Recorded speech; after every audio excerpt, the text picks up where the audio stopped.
Here, is Come my on. makeup all right? You look great. Come here. Sit down. Hey, Jeff Pearson. Oh, Yeah, David Harper. Hey, man. How you Get a doing? haircut or something? Yeah, I did. can you what get it us all is. in, okay? Can you hear him? Okay. Hey, I want to hug on Kathy Linden for a while. You kidding? Okay, we can hug that way. Okay.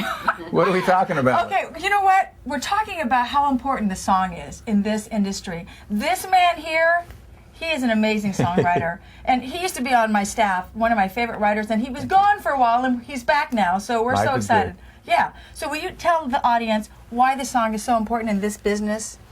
I think any artist can record anything they want to.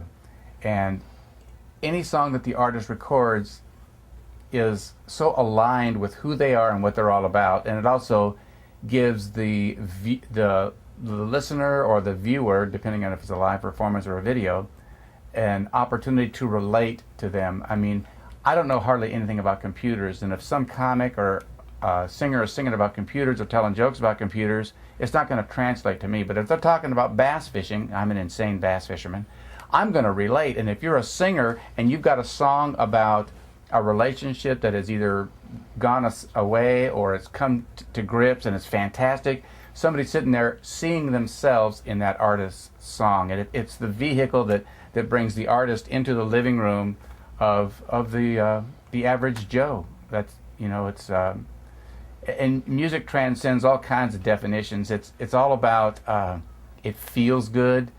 You can understand it on a conscious level, but you feel it, and I can tell you that's the truth. My little girl, she's 3 years old. She sings all the time, and I can guarantee she does not understand the song she's singing because she's singing all these hymns that she doesn't understand, but she feels something. You can see it in her face. And there's a Mark Chestnut song called "Get a Life," and when my wife puts that in the on the CD player, my little girl goes. As soon as the vocal starts, she starts singing, and her head goes back and forth. And she'll listen to the intro. Makes you feel good. Well, she just sits there and he goes. Then the first line is something like, I don't know what the line is. Ask my little girl, but she knows what it is. But she starts singing, and she starts singing. I'm gonna get alive, and she feels it. She's 3 years old, but the music is even moving her. That's all I know. That is so true. I love that. That's all what it's about. It has to touch you some way. It has to touch some kind of emotion, whether it's happiness or love or sadness or, you know, joy. So you've got to write songs that are passionate in one way or another that touches people. That's true. I remember years ago, I used to be pretty good friends with Gordon Lightfoot, and his manager was a friend of mine, and he said, we'd be in a concert watching Gordon Lightfoot, and he goes, watch couples watching Gordon Lightfoot, and what would happen is couples, they would get close, they would touch each other during the songs, and I thought, you know, that's a real good example of what music does. It brings people together. I love that. That's awesome. That's a great way to say it. That is so true. And when you hear something He that must be a songwriter.